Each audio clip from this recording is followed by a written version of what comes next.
have identical cars. We're going identical speeds. I get pulled over, you don't. That's just luck. Random draw of events.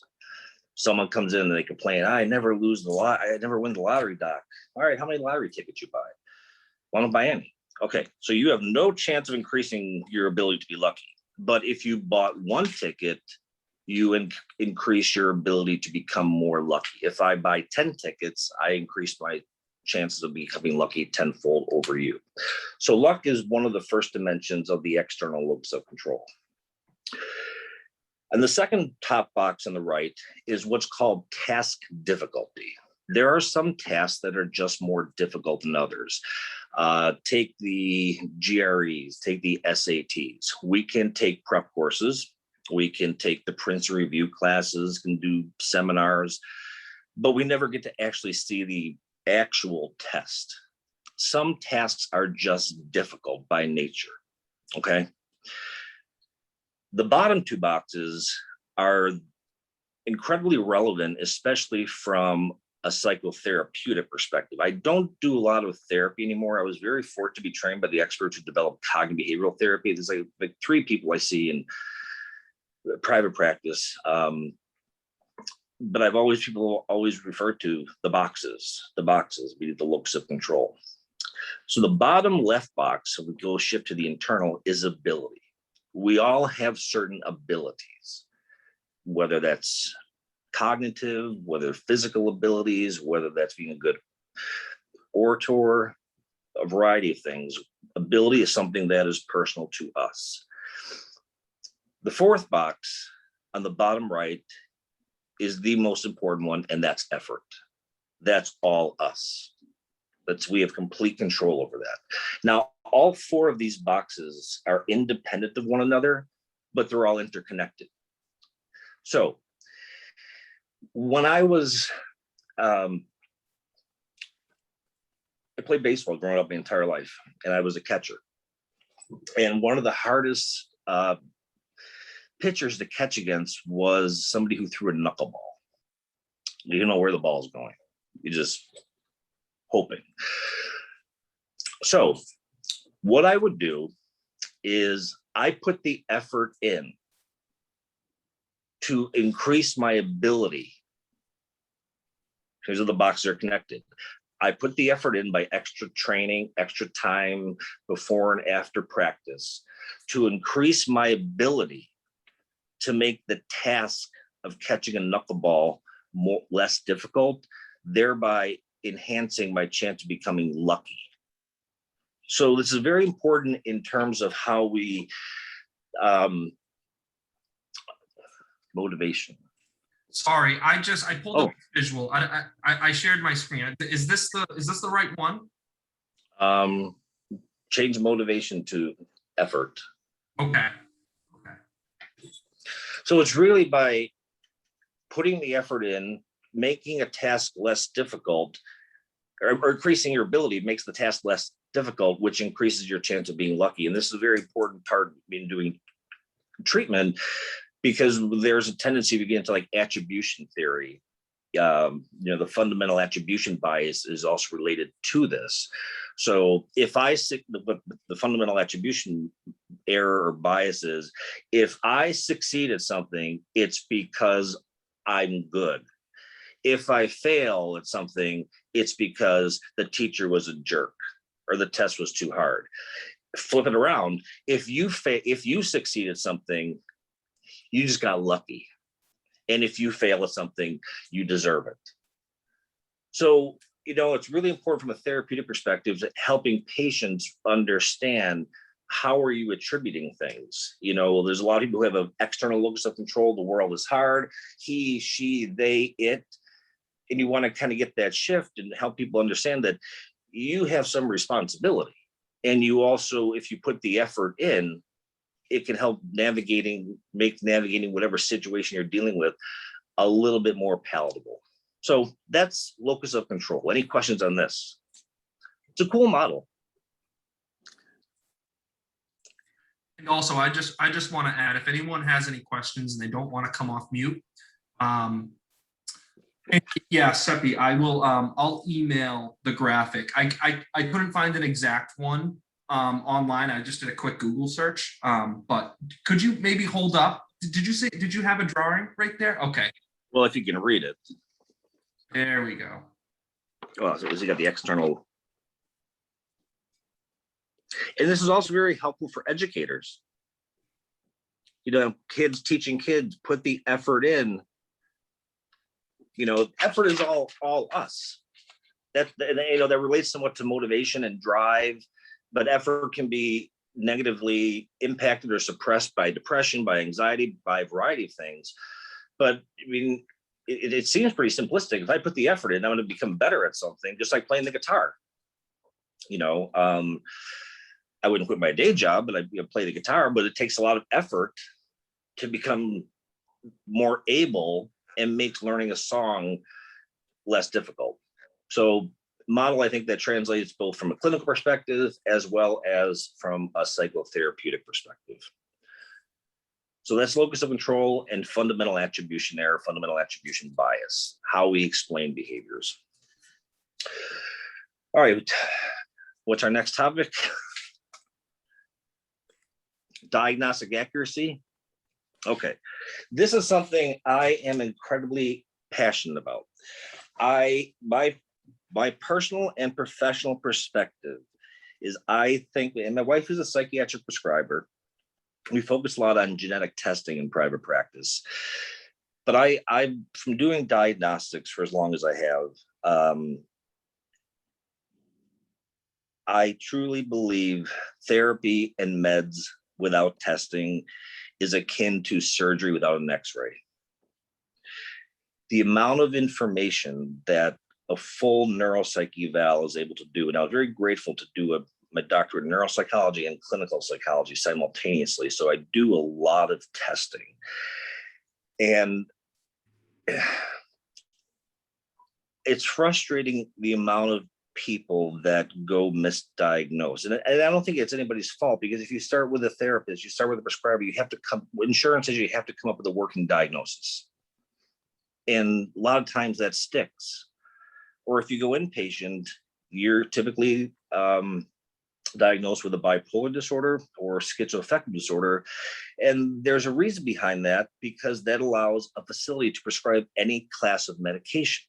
So when I'm seeing somebody, I never read any prior revals. I don't read hospital discharge paperwork. The only time I'll read records is when there's head injury, because the MRIs, blood work, that stuff is really important from that perspective.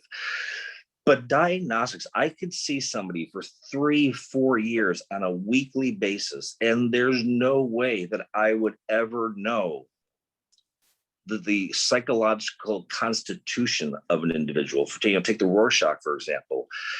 You look at education, how many kids are going around with undiagnosed ADHD, the inattentive type, processing speed disorders. These kids suffer in silence. They're labeled as lazy. They're labeled as unmotivated. They're labeled as oppositional. And, the precursor to antisocial personality disorder in the work of Russell Barkley is undiagnosed and unmanaged or untreated ADHD. What's the question, Matt? The question is, how do you count on testing that is purely qualitative? Essentially, 70 to 18 questions completed by parent and young person,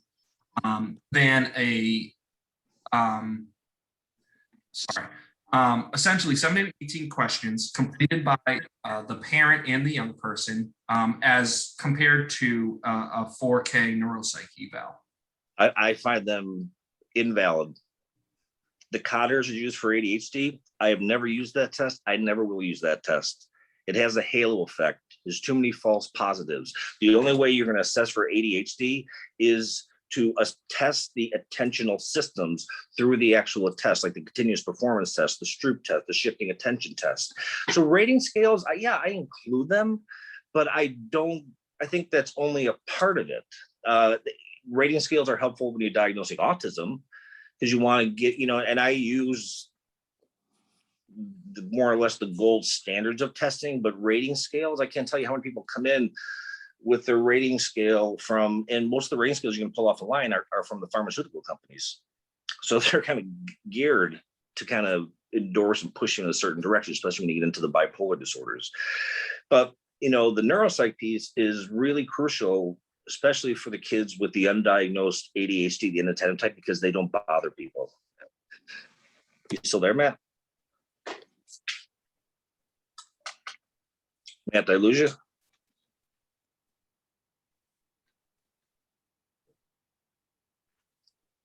Hello? Matt? Everybody else is here. He might be frozen. Perhaps he's frozen. Yeah, I don't know what happened to him, but there was another question in the chat there, if you can see it, Corey. No, I can't see anything. Oh, okay, it's okay. Let me pull it.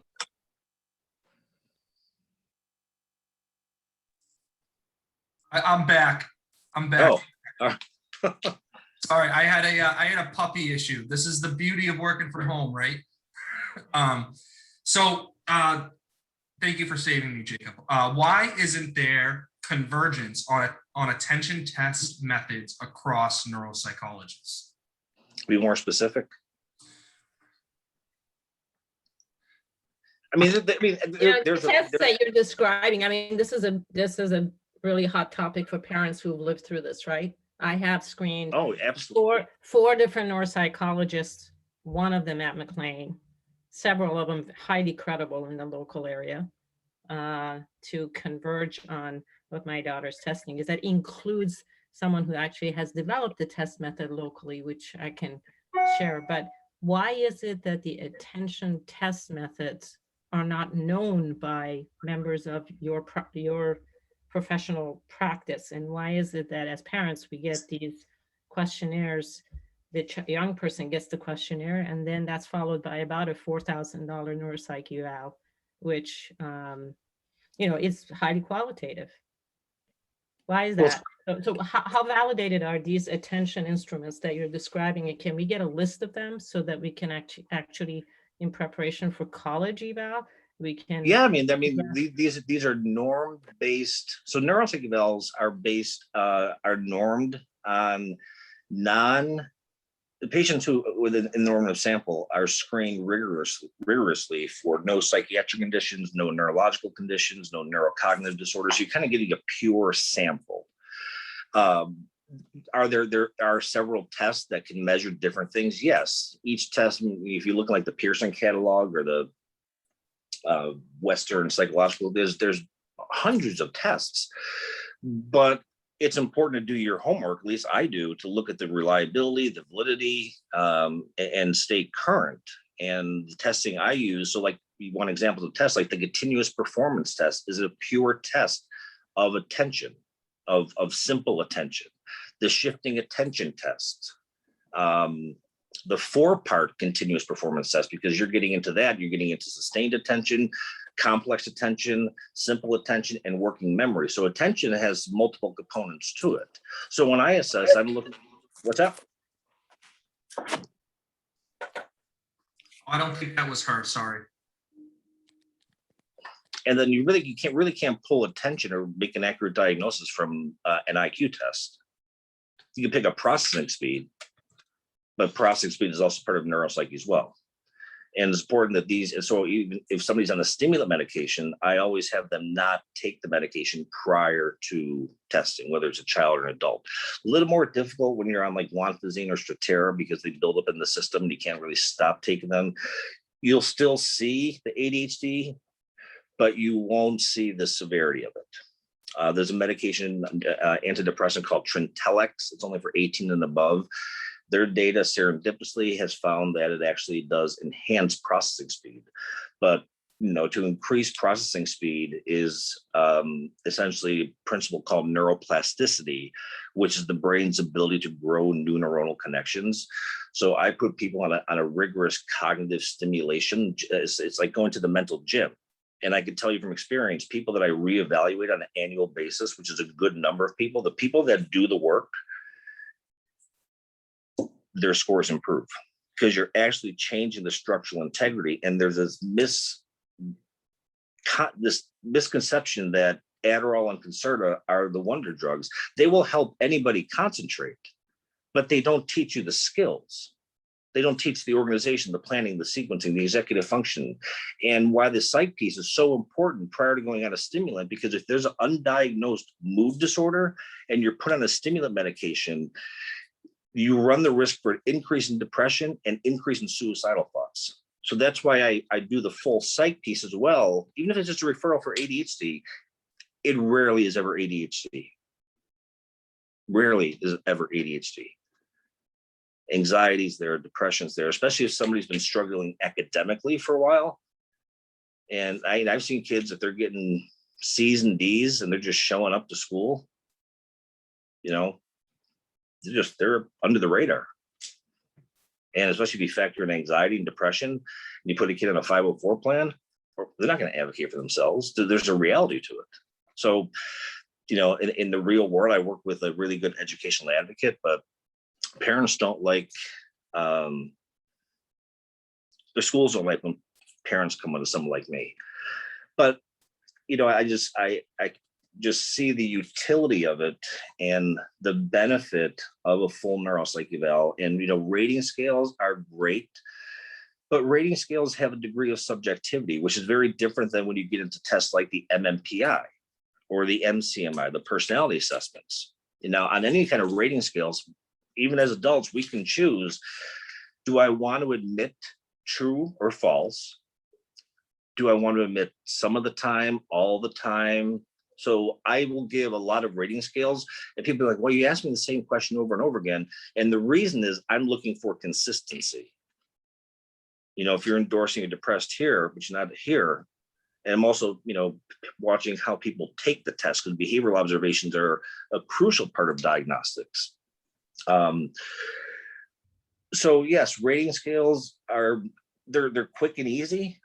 If you want to kind of get the ballpark, but to really know what it is, the only way to find out. And again, even if you take depression, there's 120 different combinations of depression, just like there's 120 different combinations of borderline personality disorder. So these are not monolithic constructs. And the only way to really delineate how someone's symptomatology manifests idiosyncratic to them is to do a full neuropsych eval. And the Rorschach is probably Can I ask you a question here that would be really helpful? So we are parents of a program at Fusion that takes away the factors of environmentally induced risks of learning because it's a one construct. And in our case, it works well. However, we are all, you know, those who on the call might be in the 11 heading to 12th range. We are all in a place of looking at how anything that's done in the past is relevant, or how it can be updated, or whatever. Those of us who have young person who's approaching 18 obviously have to honor the person's own choices as they get closer. So it would be incredibly important and useful in context of a course that we pay for in part 1 and 2 called Life Skills, part 1 and 2, that you would perhaps provide to the Fusion leadership a construct of neuropsych type testing that is relevant to what you're describing in planning for future career in college. It would be incredibly helpful. And I'm speaking as a person who's very well versed in the healthcare system and has navigated nearly all of the highly acclaimed local experts in neuropsych in person at various locations. And I am an engineer by training, and I work at Mass General Brigham. So I'm not, you know, new to this field. I'm just frustrated by a lack of clarity as to rational quantitative tests that make sense. So if you have a construct, I would appreciate it not being just generally described as a neuropsych eval, but to communicate to the Fusion team as to how a set of testing might be relevant for the people who are about to attend the Life Skills Part 2 at Fusion. That's a nice intersect for you and Matthew to explore, and I would appreciate it very much. Sure. I mean, the key is empirically validated assessments. And like I said, there are dozens to choose from. I think each practitioner kind of has their own set. And that's a certain problem because these are people's lives at stake while the Right. psychologists have their own recipes. So I mean, if you I have one use that I really use this works, yeah, I would I like use the to know same it. tests over everybody I do. It's the same battery that I put them through. Then please share it with us so we know exactly what it is and how is it relevant for career and college planning. Well, any neuropsych eval is predicated on background information. So I'll start with a 36-page structured diagnostic clinical interview, and I will tell people, I can't explain how my mind works, but it does, but I have to ask questions in a very specific way. And it's through asking the questions and watching how people respond to the questions. By the end of that, I have a pretty good idea diagnostically where we're going, where we're kind of in the ballpark. And there's always like a little game I did after I graduated my doctorate program. I write on the left, top left, like here's what I think the diagnosis are, and I do the testing and see how close I am. Then, depending on the referral question, not everybody I would give the Wechsler memory scale to. It's very extensive, but in the elderly population with a question of dementia, that would be a situation. So a core part of it is IQ, the IQ test, the 10 core tests of the Wechsler scales. The Stanford Binet is incredibly long, but it's really useful for people on the very low end of the intellectual spectrum or on the very high end. The Wechsler scales are the most, I think, accurate and robust. So the assessments that I use are the verbal and visual memory tests, a immediate recall and a delayed recall. So you want to look at short-term memory and then long-term memory. The finger tapping test is motor speed impacting. The Stroop, which is a great test of inhibition, disinhibition, moving now into like executive function tests. Like I said, the continuous performance test, the 4-part continuous performance test, the shifting attention test, a perception of emotion test, because kids with ADHD are 30% below their same age peers socially, emotionally, and motorically. So the chronological age does not always match up to the emotional age. A nonverbal reasoning test, a different version of the symbol digit coding test. That's a variation of what's on the in the Wechsler scales. Category naming test, which is looking for verbal fluency. The SuperSpan auditory verbal learning test, where you're looking at 4 trials, and you're looking, for a series of 12 words. Can somebody, retain them and be able to understand? There's 12 words, 3 categories. So over time, you're looking for incremental learning, and you're looking at categorical priming. And one test that's just way too extensive to go over in this type of session is Della's Kaplan executive functioning system. So those are the core assessments. I'll use the MMPI. I'll use the Rorschach, sometimes the TAT. Depending on the age, sometimes the adolescent psychopathology scale, because the MMPI, the cutoff is the youngest is 14. Sometimes you can use a 13-year-old if they're functioning. And then sometimes they'll use like the Vineland for adaptive functioning scales.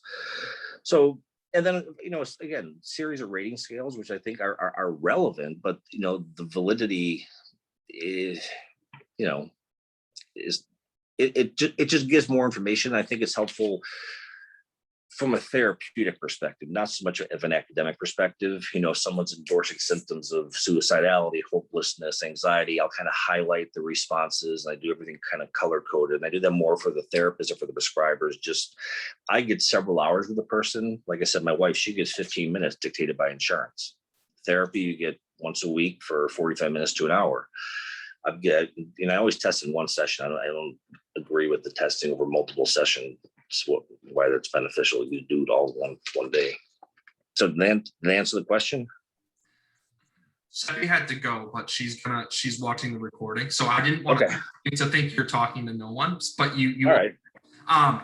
And I think something that might be beneficial. Thank you for that, by the way. That was very in depth, and I'm gonna have to probably rewatch the recording a few times so I can catch everything that you just said. But I think something that's important to bring up here is something that you and I had spoken about when we were first starting to talk about putting together a webinar, and that is being in a position of care for, whether they're an adolescent or an adult, whether you're a neuropsychologist or an educator, not having that bias by looking at previous information and putting that client or student into a bucket based upon previous diagnoses or anything along those lines. And I think we use the example of you looking at documentation and seeing like this huge list of Right. that were yeah. So I'll let you go ahead and talk about Like I said, in head injury cases or neurological cases, I do look at that information because that's important. If there was a CVA or motor vehicle accident, that's different. But from a psychiatric perspective or even a ADHD perspective, human nature is you can't unknow something. And I'm not saying I'm being dismissive that whatever anybody else did is wrong. I just prefer to be as unbiased as possible, use my education and years of clinical experience in the tools that I use on a day-to-day basis to formulate and come up with the accurate diagnosis. Again, not saying anybody was wrong, but human nature is if you see bipolar somewhere, you're going to start to look, okay, am I missing something? Am I not asking the right question? So it's just a style that I've had one or two people that were like, why can't you look at that? It's because it's just, I don't find that to be helpful. It just colors, I'll get like just, I get a referral, like just basic symptoms, background information, like what are we looking for diagnostically? That's what ballpark we're in, but records, the hardest part of neuropsych evals is not testing, is not coming up with the right diagnosis. The hardest part is doing the feedbacks. Because my job essentially is to find out or tell a parent what's wrong with you or what's wrong with your child. Testing is not designed to figure out strengths. It is not, and I tell people this, and the feedback sessions, I have people in my office, I have a flat screen TV on the wall, I'll pull up the eval and I'll walk through it step by step and answer all the questions because it's a lot of information, especially when you get into the Rorschach and the TAT and the MMPI, that's much more complicated. The neuropsych stuff is more, and the IQ stuff is pretty more straightforward. So it's graphs and charts and numbers, and you look average, low average, but that's the hardest part of what I do, is telling people what's wrong. And what testing isn't able to do really is figure out the why. It can figure out the what. And I work with a really good group of prescribers.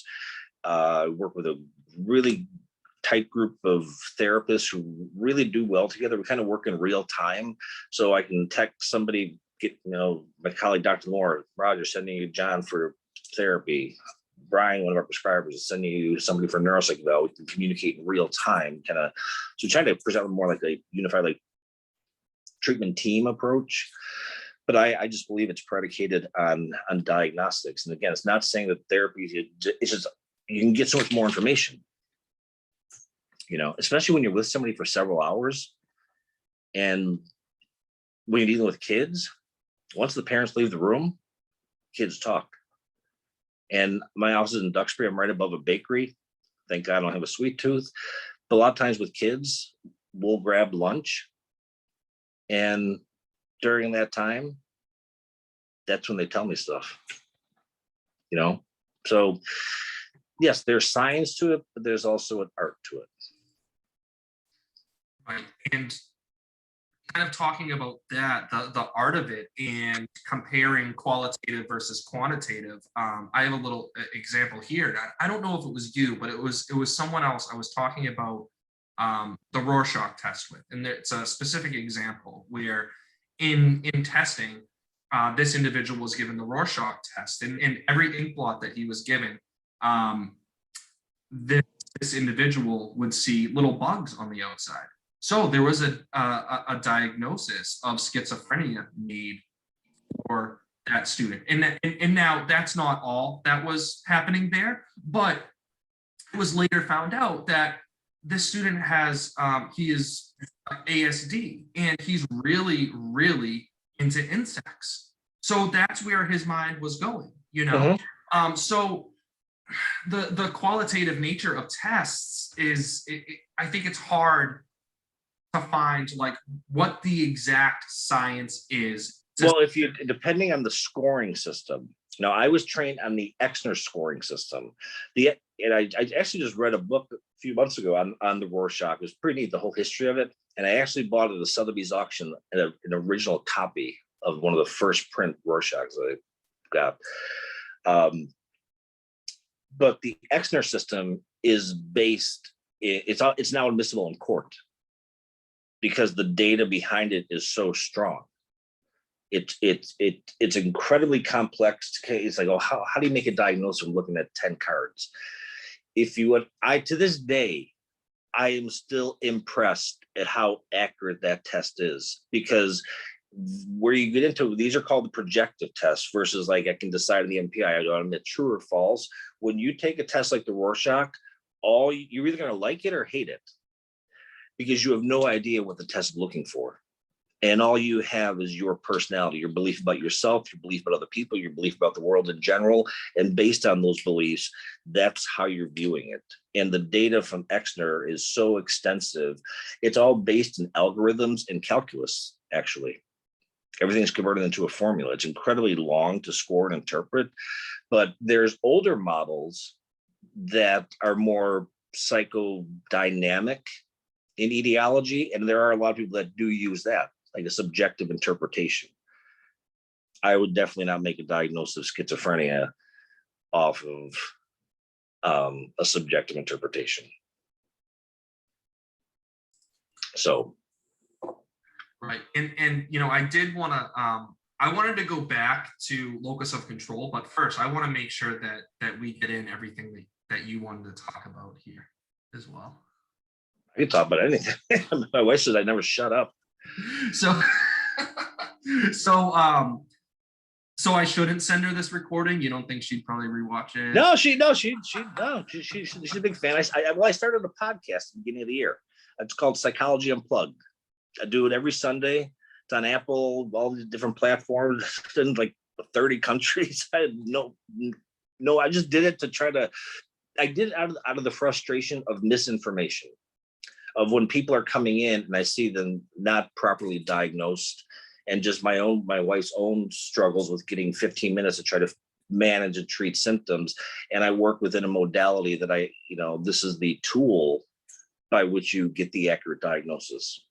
Why not? Why wouldn't you take advantage of it? It's covered by insurance. But I think the other thing we're talking about is personality disorders in children and adolescents. And I wrote a chapter in a book that's called Personality Disorders in Children and Adolescents. And they are diagnosed and they should be diagnosed. Personality theory is crystallized between 5 and 8 years of age. Just scary to think about. And again, that's belief about myself, belief about other people, belief about the world in general. And nowhere in the diagnostic manual, with the exception of antisocial personality disorder, does it say that you cannot diagnose personality disorder. And I think a lot of people, younger people, are not being diagnosed properly because of personal perspectives that we can't you have to be 18. Psychology has these lines, like we become 18 now, you have the option to be diagnosed with these different disorders, like stages of moral development. So they're not, like Piaget's model of cognitive development. You're 12 years old, you're not given like a box to say now you have formal operational reasoning. But there are, and I will continue to diagnose personality disorders in children and adolescents if they meet the diagnostic criteria. The DSM is there for a reason. Same with like depression. You can have subclinical symptoms You can have subclinical symptoms of a lot of things, but if it's there and it's not just a hunch, it's not just an intuition, but if a child or adolescent meets the diagnostic criteria for personality disorder, I think clinicians are remiss in not doing it, because you're only letting that disorder crystallize more and more and become more ingrained. Early identification leads to easier treatment. So I have a question on that. For those that are reluctant to diagnose in adolescence, what is the perceived harm from their end in diagnosing before 18? And this would be more anecdotal, Matt. They're going to think something's wrong with them. They're too young. They're still growing. There's no clinical reason. It's more of a personal reason, but you have a manual that basically says if you meet the diagnostic rate, again, antisocial only because 18, you become the reason is because you're termed an adult. So like conduct disorders up to that point, the only reason it's 18 is because you're now an adult and you can be held for adult consequences in the legal system. That's the only reason for that. But they do exist. And the quicker you can get it, that's what it's called, like accurate diagnosis leads to accurate treatment. So if you have if you're not going to diagnose it, then you're doing a variation of treatment. And that's what I was just going to say. I think you talked about the pros of diagnosing that when it's seen throughout, talking in this webinar, and it's even in the title, accurate diagnosis. If it's there, not if you're close. I mean, you stick to the manual, stick to the data, stick to the testing. And that's why I do myself so much testing. I'm not going to rely on a 14 question. Like, I think give a parent 14 questions about ADHD. It's useless. There's no normative value to that. And I want to rewind the tapes back to Locus of Control. And also, contrary to my input here, this webinar isn't for me. This is for everyone else who's here. So feel free to throw anything out that you want to ask about. But I think that a lot of people on this call may deal with adolescents that are kind of at those two extremes that you talked about in the Locus of Control, where they're saying, oh, I just had a success, I just got lucky. It had nothing to do with my effort. Right. So I don't know if you could maybe talk a little bit about that. And I know you're more in the neuropsychological and diagnosing role now as opposed to therapy, but any sort of practical tips for working with students or clients that kind of fit these two extremes? A huge thing is the effort one and also like going back like the feedback sessions is about whatever diagnosis that may manifest. I make it a point that this is something you have. This is not something that you are, not to define yourself by it. And that's a really important takeaway message that I want from people, because what I'm doing the feedback sessions is if you put the effort in, the other things will improve. It doesn't mean it's going to be easy. It doesn't mean it's going to happen overnight. We're an Amazon culture. You see it with medications. People stop their Prozac after 2 weeks. Well, it takes 4 to 6 up to 8 weeks to work. There's no magic pill. So the locus of control, really everything comes down to effort. And that's going to be impacted by motivation. And there's only one reason people change. It's not because they want to.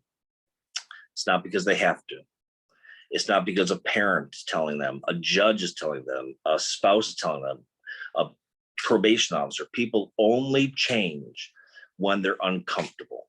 Think about adjusting yourself in the chair. We go from a state of perceived discomfort to a state of perceived comfort. So from a psychological, psychiatric perspective, until somebody gets to a place where they say, I'm tired of thinking, feeling, acting this way, only at that point will change take place. I'm more on the unconventional side. So, tattoos, earrings, leather jacket, jeans. So people come in looking for me sometimes like, oh, it's like, I don't know. And I say all the degrees on the wall, I said, that just makes it look, I know what I'm talking about. But you got to be able to connect with people in order for them to tell your story. Even from an educational standpoint, the teachers that you hear those stories, I had this one teacher, I remember my 8th grade teacher, just had a huge impact on my life. I remember my 2nd grade teacher, actually. So, if it's in I guess from an educational standpoint, how to use this is you'll pick up listen to the justifications people give or the reasons why they're doing things or not doing things. That will help you figure out what box they're going in. Why are you not doing your homework? It may just be they feel the task is too difficult. It may be they're externalizing it. Or, boy, you're studying 3 hours a night, so you're putting the effort in, but you're just not getting good grades in math. That's ability. What was the question? The question is, how do you push your patients/students a bit to become uncomfortable in order to change without losing the relationship with them? Do you have any suggestions for that? Depends. Well, it's a great question, but let me step back out of diagnostics. So diagnosis is a little different. That's not looking so from a psychotherapeutic perspective is look at the work of Albert Ellis. I talk about creating discomfort. You can Google the songs.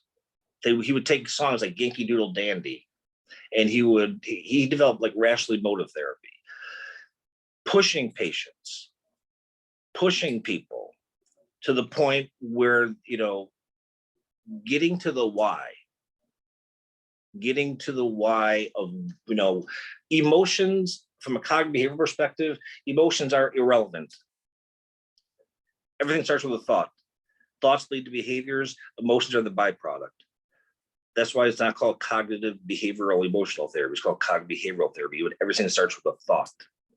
So pushing people is, there's an art to it because you need to have the relationship first. If you push like this, your first session with somebody, they're gonna,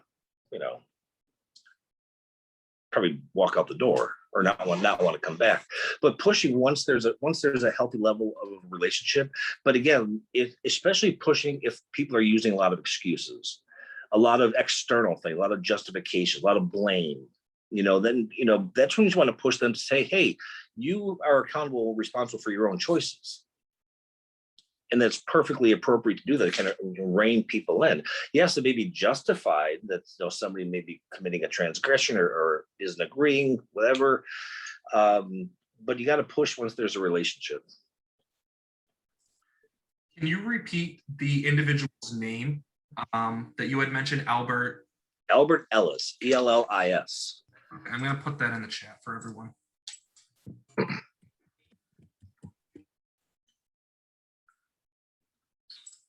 And he was kind of really the precursor right around the time of cognitive behavioral therapy was being developed.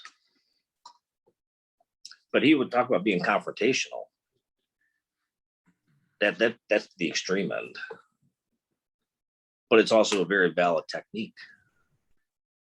But you have to know the person, you have to know the diagnoses, you have to know, somebody who's grieving, obviously, you're not gonna push them to a point of, this is more about, I think, the individual practitioner than it does about the actual therapeutic process, but you got to know the person first. And people are more resilient than you think. A lot of times, people go to therapy just to feel validated. Goal of therapy is to change. And therapy doesn't take place during the hour session. Therapy takes place in between the sessions. That's when you do the work. So I've always phrased therapy as like, I'm like a GPS. We need to know what the end result is. We'll recalculate as we go along the way. but I cannot and I will not drive the car. So again, I don't do much therapy anymore, just out of sheer time. But the wait list for therapy now are just, people are losing it. Kids are losing it now. I mean, substance abuse, behavior problems, and the pandemic has really shed a lot of light on a lot of different aspects of mental health. So, locus of control. Listen to the answers when you ask the questions. Then you'll know what box they're in. And once again, I'll email out that visual just so people have a frame of reference for what you're talking about. I'll email that out after. And I really love the fact that we only change when we're experiencing something to an extent that makes us to change. And my threshold for that discomfort must be huge, because I've had the universe try to teach me the same lesson probably like 100,000 times, and I'm like, keep doing it. But anyways, well, we live our lives by what the psychologist Elkine called adolescent egocentrism, which is basically the belief of, it's not going to happen to me. We have to distort reality at night in order to be able to close our eyes. I have a question for you. What do you think may be going on for a child who is highly functioning in the classroom, yet appears to be isolated and depressed at home, spending a lot of time alone and on the phone? I would assume it's not actually talking on the phone, but like using it for, going. Check their social media account. If you don't have the social media account passwords to a younger child's account, check the internet search history. There's a mood disorder likely going on if they're isolating. They can excel at school, their structure, they're going home. They're looking for something, looking for some sense of connectedness. Kids are not good at deleting their search history. Always, anytime there's any thought of suicide, self-harm, I always tell parents, just search the room when they're not home. Always err on the side of caution. But kids are really not good at hiding their vape sticks. They're not good at hiding the messages. If you send something and you're a parent, trust your parental intuition, especially if they don't want to talk. Because adolescent depression really comes out a lot of times either as the kind of typical like shutting down, but it also comes out as anger. Fortunately, we have a new diagnosis of the disruptive mood dysregulation disorder. Prior to that, kids were labeled as oppositional defiant disorder, but until they finally put in that disruptive mood dysregulation disorder and oppositional defiant disorder are the same disorders. The manifestations are the same.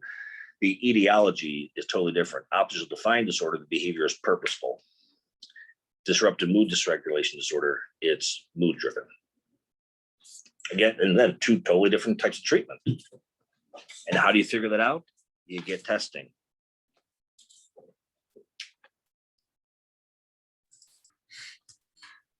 And it's and the question is unfortunately all too common.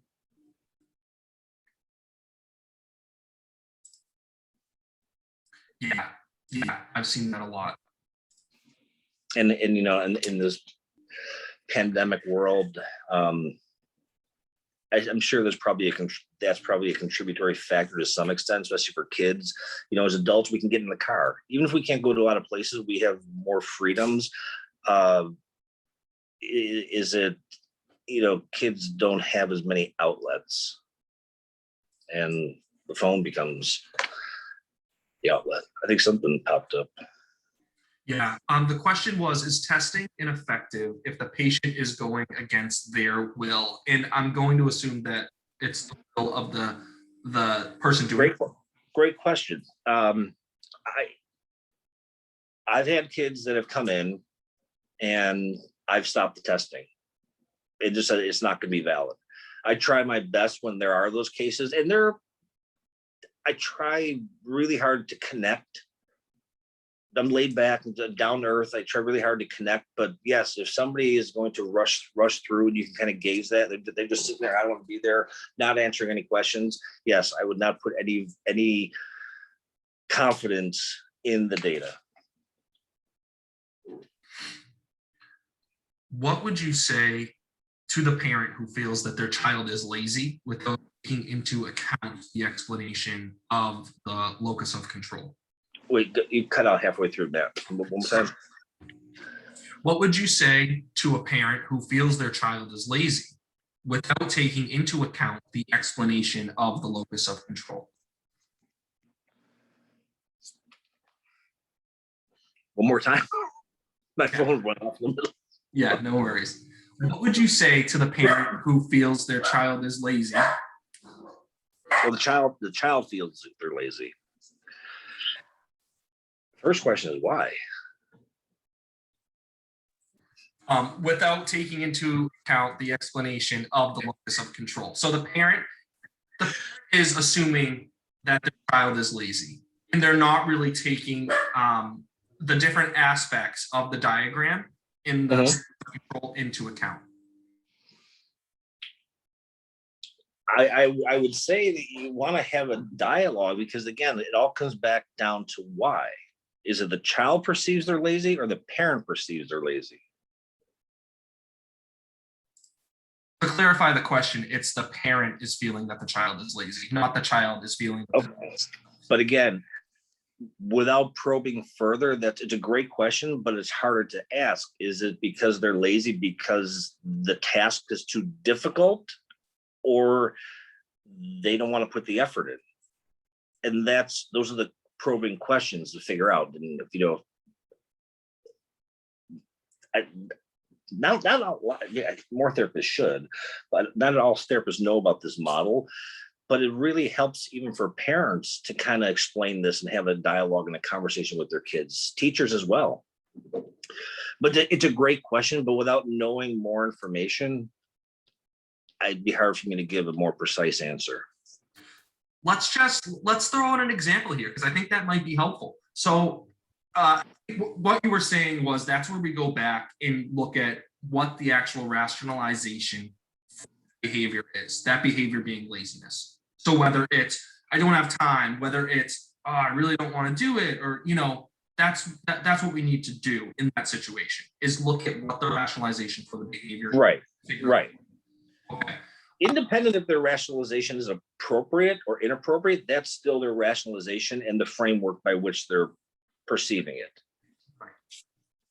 So I'm just gonna, I don't know if this will be helpful, but I'm thinking about dishes. I don't know, dishes were always a big thing when I was growing up. I was the son that did the dishes. So what if the child is not, for some reason or another, the dishes aren't getting done. I don't know if this is going to be a good explanation or example for what we're going to talk about. Well, the key is X always causes Y. Okay. So if Y is the laziness, what's the X? If there was a time when they weren't lazy, something has changed. That's what you need to figure out. What is it that's changed? Is the laziness a function of depression? Is it a function of oppositionality? Is it a function of I don't care? That's the why. That's the WHY versus the X. The Y is the laziness. The X is the causative factor. And so you